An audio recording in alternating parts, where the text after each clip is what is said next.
All right, good afternoon, everybody. I'm Sydney, and this is Kyle, and we're recreational therapy interns here at the facility. Today, we're going to be talking about therapeutic recreation and community integration and mental health. All right, so some objectives that we're going to learn today. What is recreational therapy? What credentials do we have to have?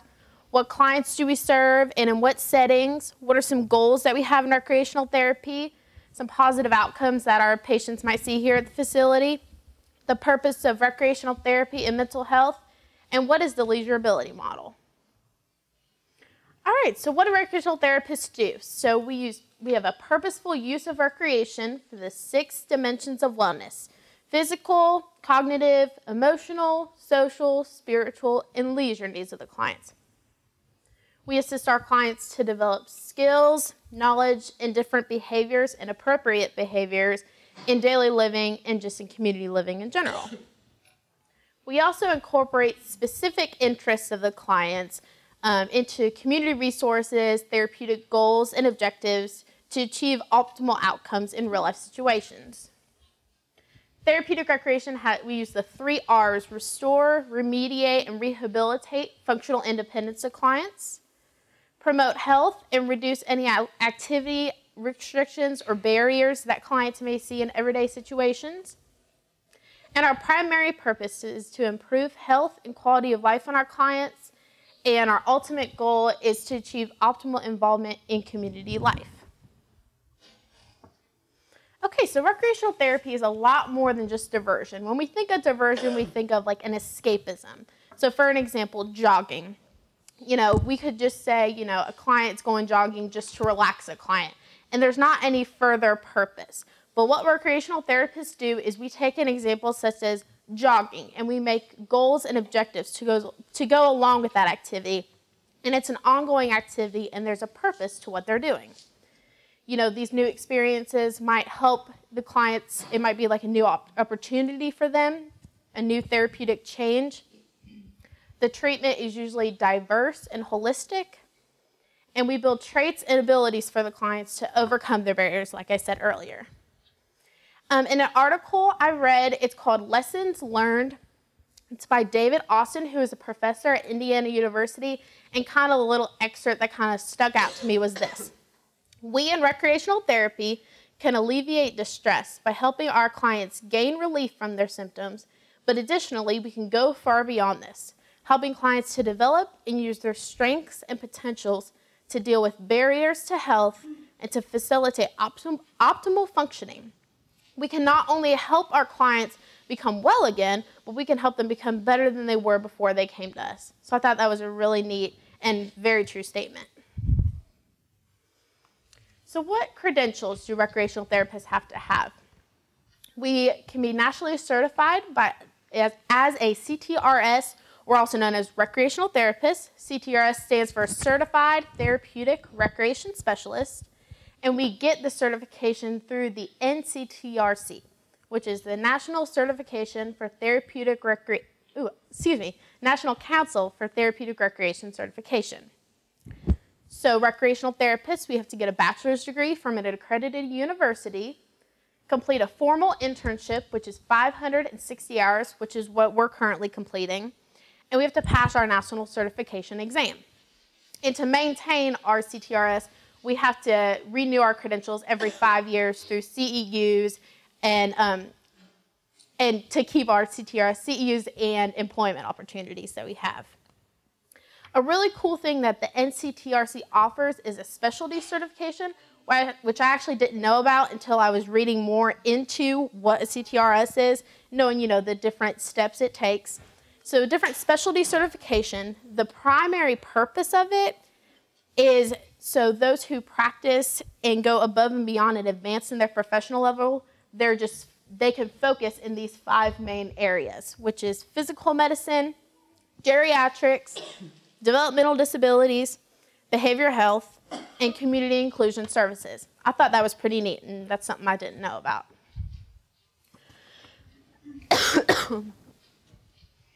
So who do recreational therapists serve, and where do we serve them at? We can serve geriatric clients at nursing home, assisted living facility, hospice care. mental health clients, inpatient and outpatient facility and community settings, which mental health will be our focus population for the day, addictions and substance abuse at a substance abuse center, rehabilitation, developmental disabilities, school systems, community settings, and pediatric clients in hospitals or maybe like a private setting. And a lot of these you can also find in outpatient facilities or community just in general. But why can recreational therapists serve such a wide range of clients? Why can we serve all the way from geriatrics to pediatrics? It's because recreation is so universal. Everyone has the right to leisure and recreation, and everyone enjoys it, whether it's playing bingo, doing an art craft, playing card games. Everyone enjoys it, and we usually have it in our everyday lives. So identifying these specific interests that the clients have and they like, it'll help them pursue and maintain a quality of life when they discharge from the hospital. So what are the goals of recreational therapy? We embrace the definition of health, which is the absence of illness and enhancement of those 6 dimensions of wellness that I talked about earlier. We individualize each person's goals and objectives based on their past, present, and future interests in their lifestyle.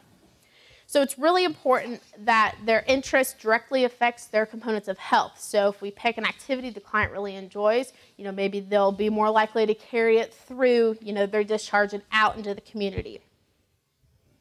So like I said, client-centered therapy, they choose their own goals, their own activities they want to achieve, and then the therapist kind of adapts it to each individual. And choice. So we integrate goals, objectives, and normally we see a positive outcome when we do it like that. So some positive outcomes we might see in a client here at the facility. So think about your everyday life. Think about activities you participate in. Normally when you're at your best health and wellness, you do activities you enjoy that are important to you. And if you couldn't participate in those activities, you might be disappointed, maybe a little depressed and wishing you could do those activities again. So we might have our clients come to us when they are at their worst, when they don't really have anything they're interested in. They might just kind of sit around in their room all day and just not have an interest at all. So our main goal is to help those clients get active and identify those interests, and hopefully they can carry those interests out in the community and get involved in different things. So the 4 main areas we see positive outcomes in our clients here is physical health status, psychosocial status, cognitive status, and life, recreation, and community activities. And I'll kind of go into what those consist of and how do we help clients here at the facility. So we have a thing called the recovery model. I'm sure you all have heard about it and y'all might actually know what it is, but some of you might have no clue. So we offer different classes that help each individual in these specific areas of interest. So physical health status, to increase their mobility, their muscular strength, athletic skill, agility, decrease pain and stiffness that some patients may have. We offer classes in the recovery model such as fun and fitness, sports extra, life fit, yoga, and Tai Chi. So there's a wide range of activities, so every interest is pretty much covered. Another main thing for physical health status is to reduce the reliance upon medication and other healthcare services. Now, obviously, we realize, for some chronic illnesses, you need medication to, help the person through that chronic illness, such as chronic paranoid schizophrenia. But maybe we can reduce unnecessary medication in a secondary disability. Someone has a mental illness, they may be less mobile, and they may just have no motivation to do anything, which could cause a secondary disability, such as high blood pressure, pain, diabetes, and just an unhealthy lifestyle in general. So we want to have the clients into these different classes to just improve everything, get them motivated, eating right, and just physically active. Psychosocial status. We see an increase in self-confidence. Some of them accept their disability, verbal interaction, lower levels of depression, and just life satisfaction in general. So some classes offered here that help this: team building, cooperation skills, communication skills, social skills. You can see those in team building, and of course there's so many more. and also different talking groups like managing emotions, keeping your cool, and life management. And the clients can use the tools that we give them in these different groups and carry them out past discharge into the community with them. And also having these different skills, like social skills, can help in different life areas that we may not have even thought of. An example is addiction. Addiction is shown to be a social disease, which I actually didn't know until reading an article. So if a person is isolated and they don't have any socialization in their life, they are more likely to have an addiction than someone who is very sociable, they communicate, they're interested in a lot of different things, and they're active in their community. So I read an article, and it was called Addiction is a Social Disease by Stanton Peele, and he said, being able to withstand addiction means principally having the ability to enjoy being alone at times and to make constructive use of such time. This may require cultivating skills once possessed but now forgotten, such as reading or participating in a sport. Such activities have the additional benefit, besides filling time, of giving one a sense of improved physical or mental functioning. And I think we can all agree with that. You know, if you make use of the time you have, you know, you feel like you have a purpose, and I mean, like they said, there's less time for other things. So improvement in cognitive status.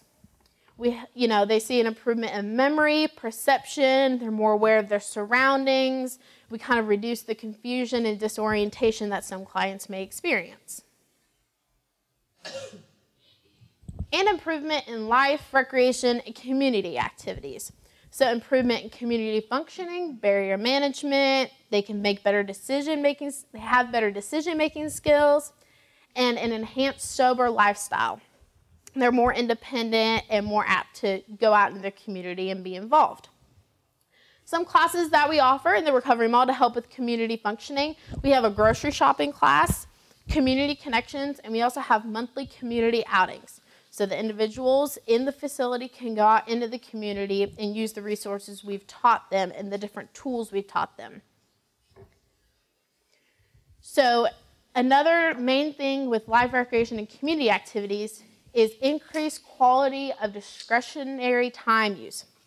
So think about it. When teenagers are in school, normally when they have free time is when they get into trouble. If they're not involved in clubs, sports, activities outside of school, they have more time to get in trouble. So with our clients, we're going to give our clients the resources they need to get involved in clubs, activities, organizations, and it might decrease their chance for relapse and ending back up in the hospital. So what is the purpose of therapeutic recreation in mental health? We want to provide the clients with opportunities to explore healthy leisure choices. So healthy leisure choices and, quality of life are our two main goals.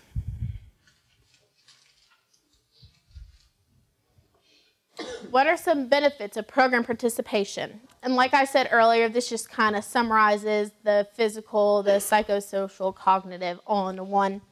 Increased motivation, increased independence, reduced isolation. We get patients out of the rooms, coming out of the recovery mall, talking to other clients, and improved quality of life, like I said earlier.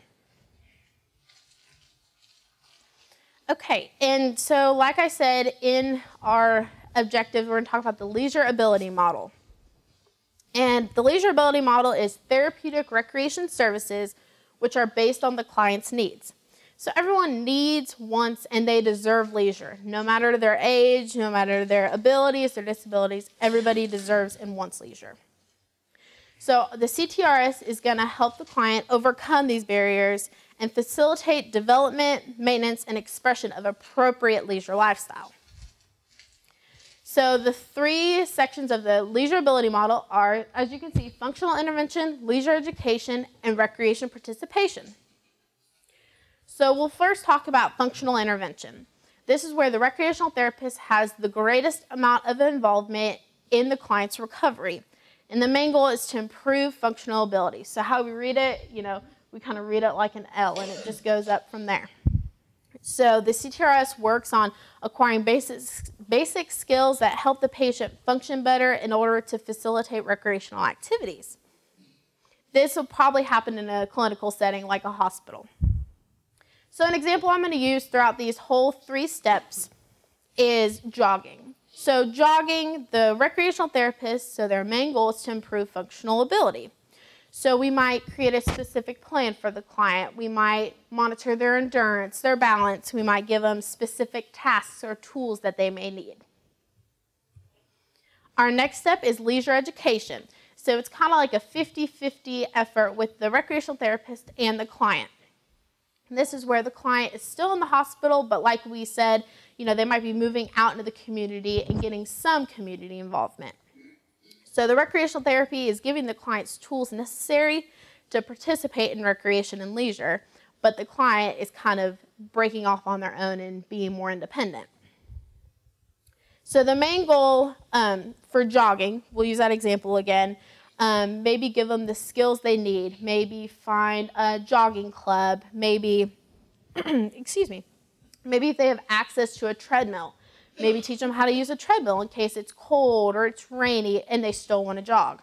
So using those different tools but letting the client be more independent. And lastly, recreation participation. After you've helped the client gain all the knowledge and given them all the tools that they need, this is the step where the recreational therapist has the least amount of participation in the client's leisure and recreation, and they're way more independent. It's organized participation. So this is after discharge from the hospital. They would go out, they would have the tools to do it all on their own and be totally independent.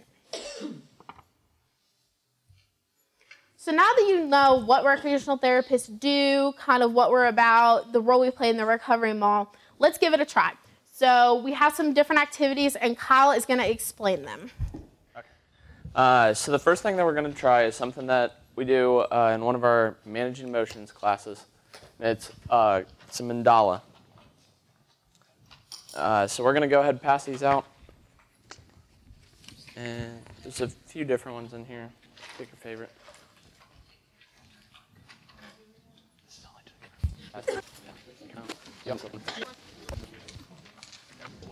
Okay, so while Sydney's passing out the markers, these are age-appropriate mandalas for everyone here. And we're going to ask a pretty simple task. We're just going to ask you to color it in. But we're going to have you try it with your non-dominant hand. You're going to try it with your non-dominant hand.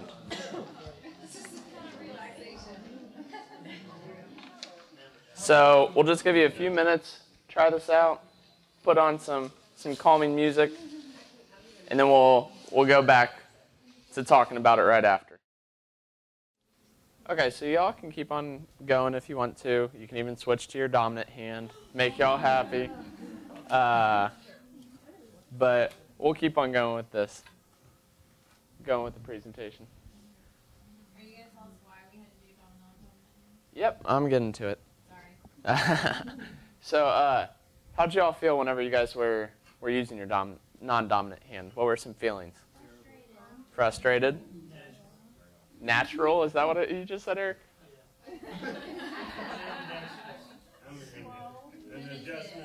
An adjustment? Really focused? Yeah. Very limited? Yeah. So, did anybody did you hold your marker a different way? That was something that I catch myself doing is I stop with fine motor skills for some reason, and I start using my gross motor skills and coloring around. Or did you move the paper instead of actually coloring, just leave the marker down and then just spin the paper?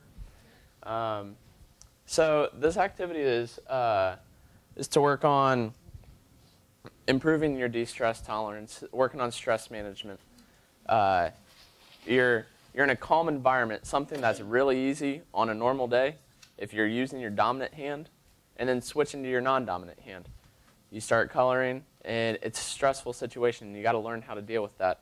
So this is something that we work on with our patients too, to figure out their emotions, let them see, hey, this is stressful, but I can deal with this. And it's in a safe environment for them. It's not somewhere that they are going to lash out and start, stabbing the paper with a pen, or. So It's but this is something that we use in our managing motions class, and it seems to work out for a lot of the patients that in the classes that I've been. We've had a few that have came up and said, you know, this is a lot easier the more and more I'd try this. So it's kind of cool to see the outcome of it. Even though the patients do end up returning, they're still progressing on certain things like the stress management. So if everybody could check underneath their seat or underneath the table, we have Post-it notes. We got another group activity.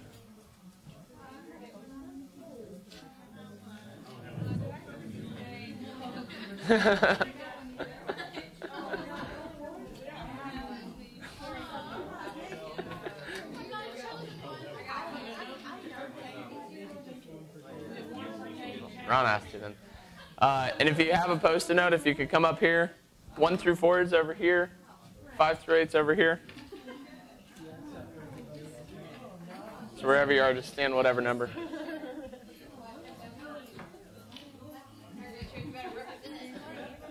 One through 4 and 5 through 8. Are we missing one?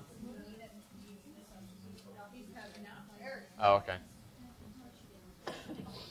Okay. So this next activity is a cup stacking activity. This might be something that we might do in a team building. What are you? 1 through 4, you're over there.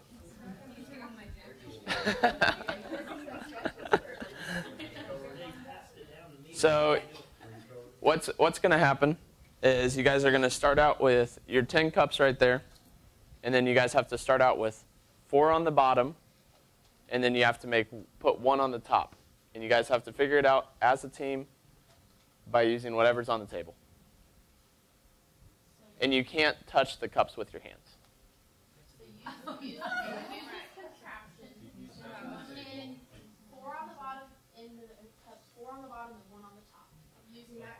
Into a pyramid? Make it Yep. into a pyramid. Oh.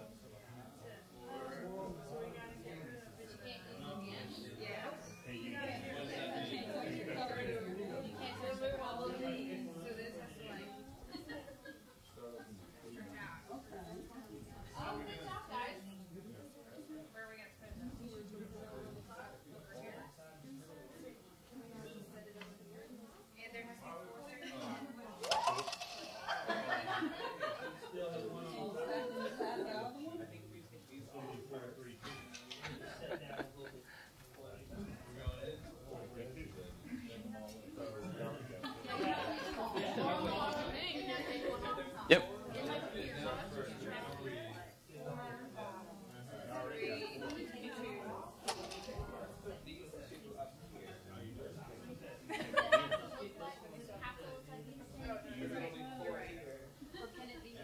Doesn't have to. Okay, so they can be creative. It'd be interesting.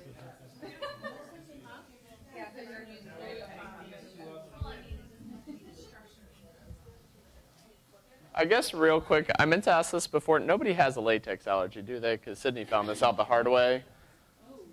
I hope none of you all do. Sorry I didn't ask that earlier.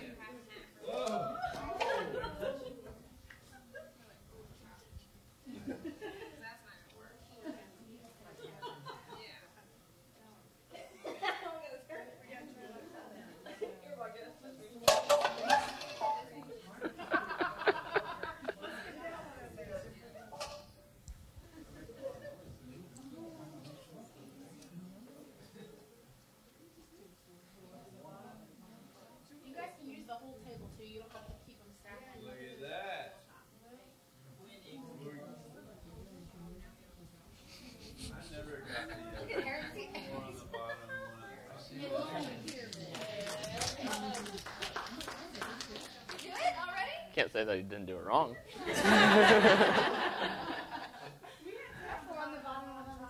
Yeah? Well, Look at that. so you got more than 4. More than 4 on the bottom there.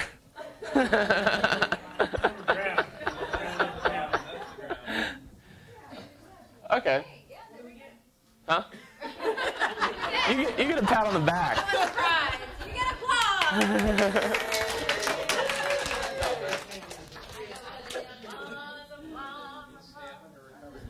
Yeah. Martha, we'll put you in charge on giving everybody stamps. Go get everybody cards and stamps. Okay. So this is a challenge that could be done many ways. You could give more, kind of let people know a little bit more, or have them figure it out themselves. So usually the ideal way is kind of more like this. So if it starts out, if I don't drop them all, it could start out like this. I'll turn this so everybody can hopefully see it. And then maybe the ideal thing would be to take this, flip the string, and then do that to continue into a pyramid shape.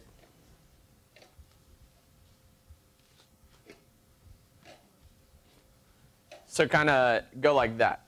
That's kind of how the ideal thing usually is, but, you know, people are being creative.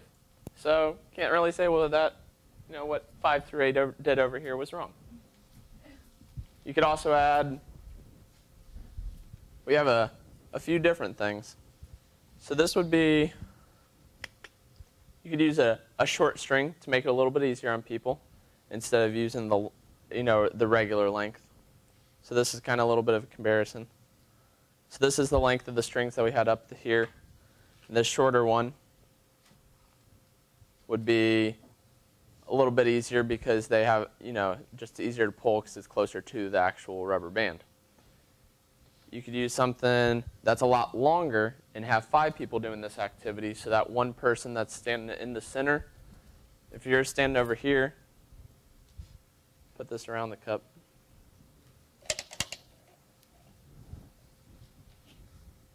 Gary, can you hold this for me?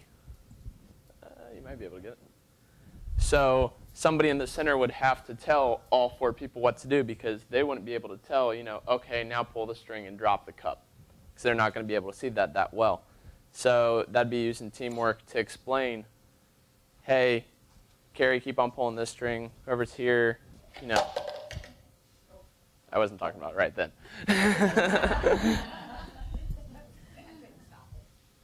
So you can make it a little bit harder that way.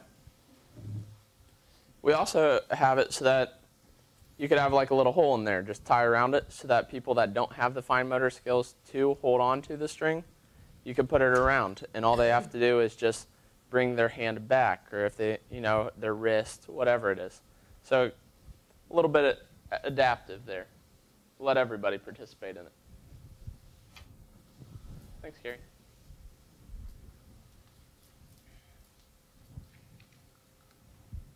So for everybody that was up here, what did it take to accomplish this? Or attempt to? Teamwork? Yeah? What else? Talking to each other. Communication. That's something that a lot of our patients struggle with is, you know, correct communication sometimes. Effort, yeah. Concentration. Yeah. And I think all of us can identify that patients do have some struggle here and there. Yeah, problem solving, definitely.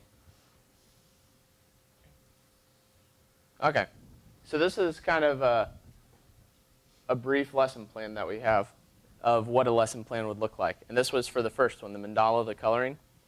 So our goal, if our goal was to demonstrate the use of self-control, our objectives might be the client will show control over any verbal outbursts. So we'd work on not getting mad and just start yelling at the piece of paper. Or, you know, yelling at whoever's directing this, like, this is too hard to do. So working on that. Client will show patience with the task at hand. I think we all know that that took a little bit of patience to start using your left hand instead of your right hand, or your non-dominant hand versus your dominant hand. Our second goal might be to demonstrate the physical self-control. An objective might be the client will demonstrate the ability to overcome the urge to switch hands. I think we all had that problem, you know, it's wanted to switch back and forth. Objective 2 could be the client will build dexterity in the non-dominant hand. And that's something that I have seen whenever clients do this, because they told us this is a lot easier to do now. And repetition over time, you're going to build up better dexterity with your other hand. So some debriefing questions. Materials, obviously the coloring utensil, whether it's marker, crayon, colored pencil, whatever, and then also the mandala coloring page. That's all you would need for that activity. Debriefing questions that we would go over afterwards would be, what were you feeling during this? Were there ways that you were able to deal with this that made it more enjoyable? What do you think the point of this activity was? How did you feel going into this? How did you feel at the end of it? Was it easier towards the end? After a while, did it make it a little bit better? And these are just kind of things that we go over and help them find out the answer for themselves. We don't just go into it telling them, hey, this is the reason that we did this. We help them try to figure out their own problems. For the cup stacking lesson plan, the first goal would be to demonstrate the use of appropriate verbal communication with peers during the activity. So the client will be able to complete the task with little to no help from anyone outside of the team. So they were all talking to themselves, and we didn't really get too much feedback from anybody else. So it's communication with that team. The client will use problem solving to find the answers to the activity. Found an answer. It's not exactly the one that I was specifically looking for, but I left it up to them to see what they wanted to do. For the bottom one at the top, still counts. Goal 2, to use teamwork to complete the assigned task. The client will respond appropriately to feedback from team members. So working on accepting feedback and giving that feedback. Client will add an input on how to complete the task. And then the materials needed are 10 cups, strings for enough people to participate, 1 rubber band.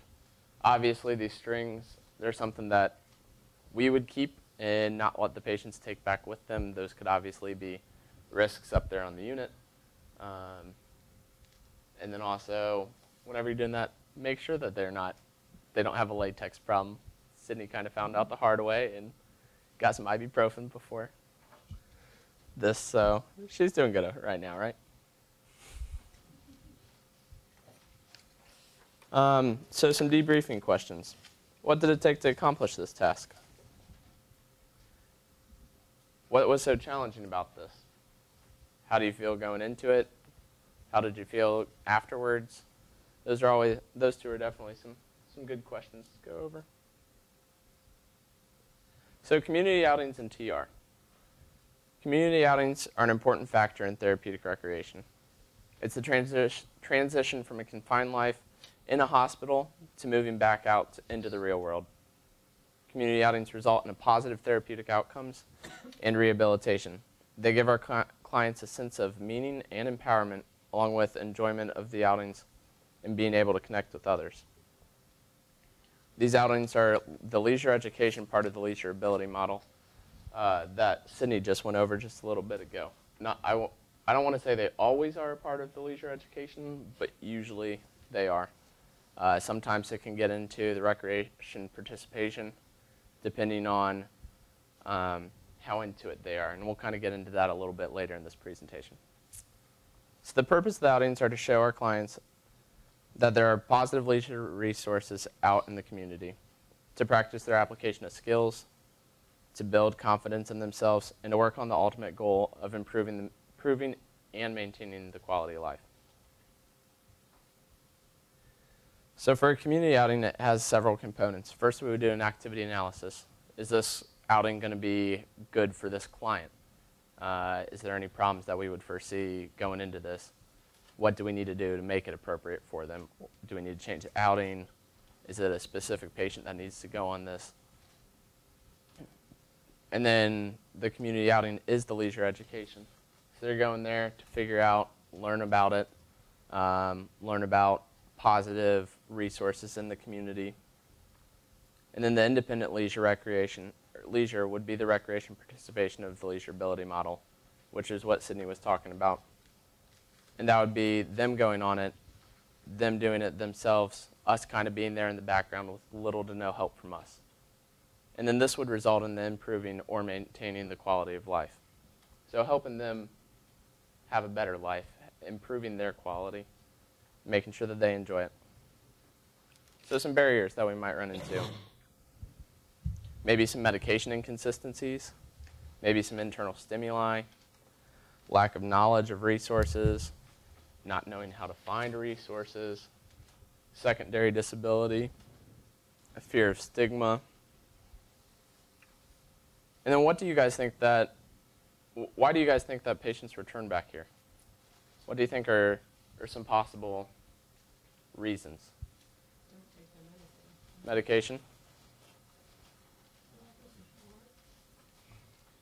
Lack of coping skills. Coping skills? Lack of them? Maybe, say Patterns in the previous life. that again? The consistent patterns from the previous life. Yeah, They may have changed, but they went back to the same. yeah. Addiction relapse. Exactly. So that's the reason that we go into some of these is you said patterns in previous life. If we help them learn about positive leisure in the community, they can find out other ways to go about it. Some things might be, though, that they might be afraid to make that change. And so there might be that fear and stigma of changing into a different life, fear of what their friends are going to say that they had beforehand. You know, well, oh, so you're not cool anymore because you want to change.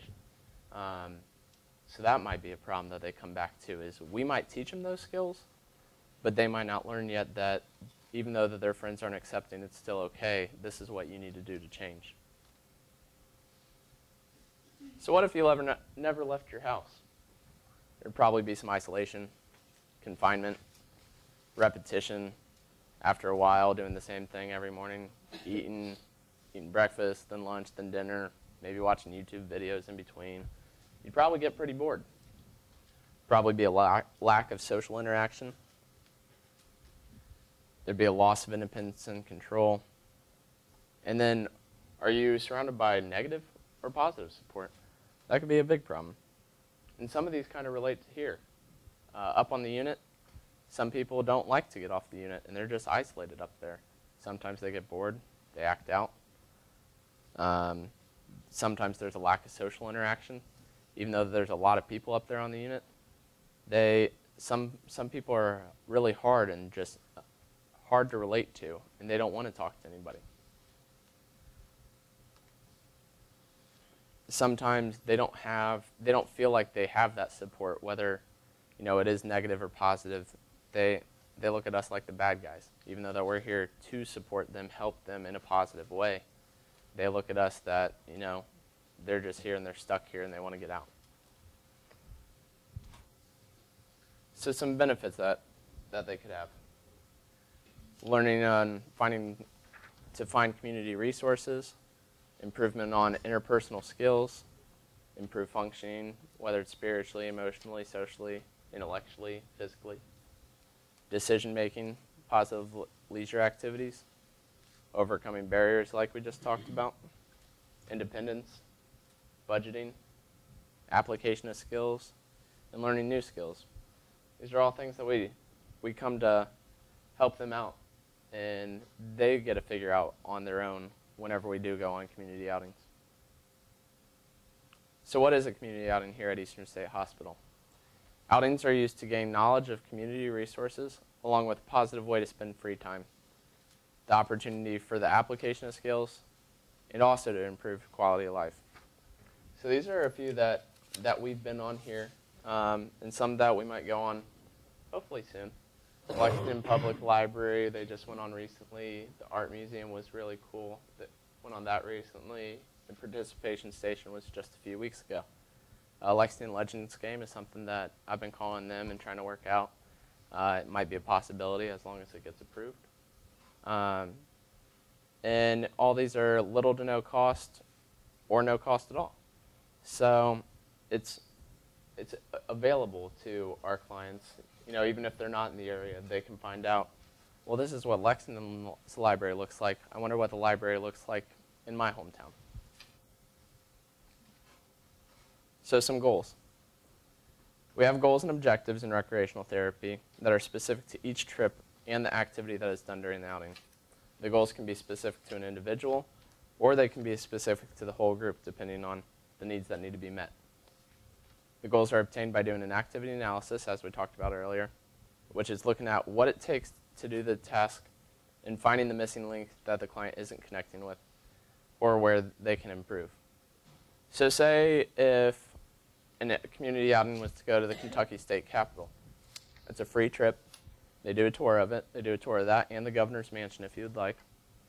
And if you wanted to learn about the state government and the business that it takes place, maybe our objectives might be the client will demonstrate appropriate use of manners and communication by not interrupting others and by raising their hand for any questions that they have for the tour guide. I think that is pretty easy for all of us to do, but I think we've all seen that it might be kind of hard for patients to do sometimes. Clients will demonstrate the use of time management by planning out the time to leave Eastern State Hospital, the length of the tour, and when we need to arrive back at Eastern State. That itself, something simple to us, again, but something that a lot of our patients do need to work on. Maybe it's not even a lot of them. It might just be that one individual. And so that's why we have individual goals or group goals. And these aren't the only goals. These are just like a few just as examples. There could be a lot more goals. We don't just have to have one goal and 2 objectives. We could have a lot of goals and a lot of objectives, again, depending on if it's for the whole group or if it's for a specific person. So the evidence behind it. Mental health experts have agreed that community outings are important in mental health rehab. According to research and articles documented by the psychiatric services, there are obvious benefits in incorporating leisure activities into treatment. These would include community outings along with TR interventions. The way outings are planned. A proposal is approved by the head of the rehab department. The proposal includes the date, location, the departure time, the return time, the accessibility of the facility, the cost, and the goals for that specific outing. With the Recovery Mall schedule, we now have a monthly outing along with community connections. Monthly outing is for the clients that aren't in the community connections class, and they can still benefit from a community outing. But the community connections class is a specific class that we have where the clients go, they pick out, this looks like a fun trip, this looks cool, I think I could learn something from this. But at the same time, we have, even though they spend that first period planning out, like where might be a possibility that's in the area, the second part they go through and they do where it's at, how long it takes to get there, is there a cost, the accessibility, what type of transportation should we take? Should we take Lextran? Should we take the cars here? What's going to be the best for us? How are we going to do this? So it's cool that they get to actually pick out what they want to do, and then on top of that, they get to do that recreation participation where they get to plan it out, and we're there just for that little bit of guidance. So a checklist. First, they have to be on support level. There can't be any elopement risks. What is the train like? How much walking is required? If they're in a wheelchair or if they need a walker, certain facilities might not be fully accessible and it might not be feasible to do it there. So we might either have to switch places or maybe it might just work out for another client better. Appropriateness for the clients. Are they going to benefit from this trip? The rehab team, the ATC, the nurse managers will recommend the patient who they believe could benefit from the outing. Risk assessment forms are then filled out and approved by the attending MD, and then there has to be an order written. If the patient is not able to go, and if there's any acting out behavior in the past 2 weeks, then they're not allowed to go either. This isn't like because they're in trouble. This is just a safety hazard. If there's acting out behavior in the last 2 weeks, we've deemed that it's probably not safe to take them out on a community outing. We need to wait just a little bit longer. Are there any other accessibility needs? And then after that, if all this is approved, then the patient is asked if they want to go on the outing. We can't really just take them out there like, come on, you got to go. So a few more outing locations. Some are the art museum, libraries, parks, professional sports games, participation station, Kentucky Horse Park, restaurants, NAMI Walk, Old Kentucky Chocolates, news stations, planetarium, Kentucky Capitol, historical sites, car factories, Ale81 factory, and even a scavenger hunt in Lexington. And there's many more. If anybody has any other ones, if you guys would like to come up here afterwards, or just raise your hand, let me know. We're definitely open to more ideas. So whenever we get back to Eastern State Hospital, at the end of each trip, we document the progress towards the goals and evaluate the outcome of the outing. We do this so that not only us know, wow, they did really good on this outing, but we document it so that everybody knows. Whoever wants to look in the chart, they can figure out and be like, oh, okay, they did good, see their signature, and then maybe they could come and ask for more information. So we hope that you have learned a lot about recreational therapists and how we affect the mental health field, as well as community integration plays a major role in helping the client succeed after discharge. If you guys have any questions, we'd like to answer them. And if not, thank you all for coming and spending your lunch with us.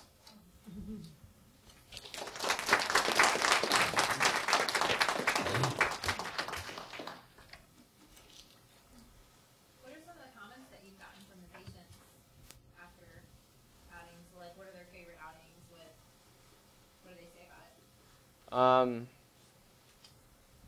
I've only been on 2 since I've been here, but we just went to Old Kentucky Chocolates yesterday. And it was really cool to see how they made the chocolates, and then afterwards we were questioning the patient, like, did you enjoy it? Was it worth it?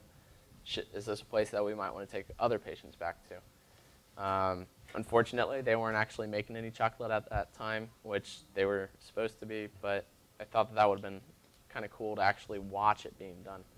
So that would have added to the experience, but the patient that went on it really liked it. He said that it was really cool to learn how it was being made, because they showed us, you take a cocoa bean, which a lot of people, don't realize it kind of looks like a coconut, and then on the inside it has like these white slimy slug things, and then you have to let those dry, and that's where the cocoa comes from, and you kind of just mash it up, kind of like a coffee beans, and that's where you get the cocoa from, and from that they heat that up, and so it was cool to see that, he got it, and then he understood that, that was a positive leisure activity, and that he enjoyed it. It was free. So he said that it was something that he might want to go back to also. We took them to the art museum, and that was a group of them. That was real interesting, especially when someone had to go to the restroom, because we weren't on the tour officially at that time. And the patients got in a pretty deep discussion about what they were seeing. Well, I see this. Well, how do you see that? Because this is what I see. And just to sit back and let them talk about that art, and to see how they're looking at one thing, but they see something totally different in the conversation, the pleasant, positive conversation that was going back and forth was real interesting. And even a couple of people walking by engaged in the conversation, and that was kind of refreshing to see the interaction, all the appropriate positive interaction they were having.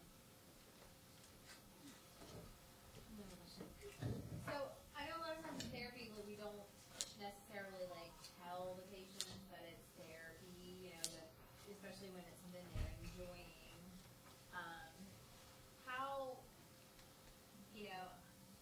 I get that what you're doing is getting them ready to helping them help themselves once they're out into the community. And so when they're doing these outings and things like that, how much of what you're doing is focusing on telling them, how do they really get it as far as the helping them help themselves, or do they primarily see it as they're engaging in leisure activities?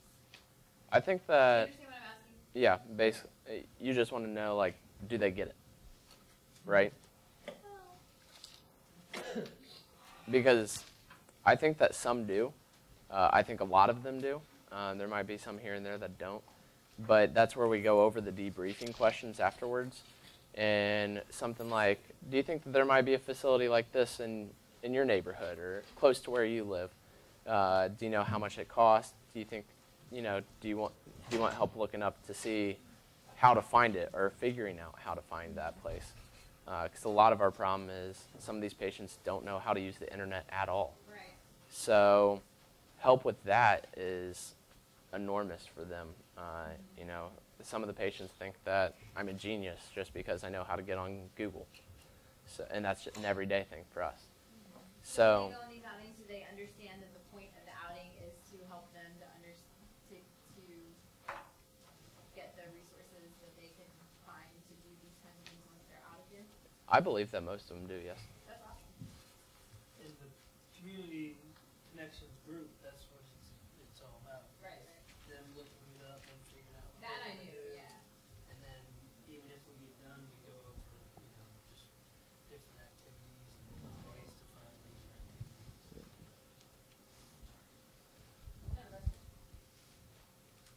Anybody else? Okay, well, thank you all for coming. We really appreciate it.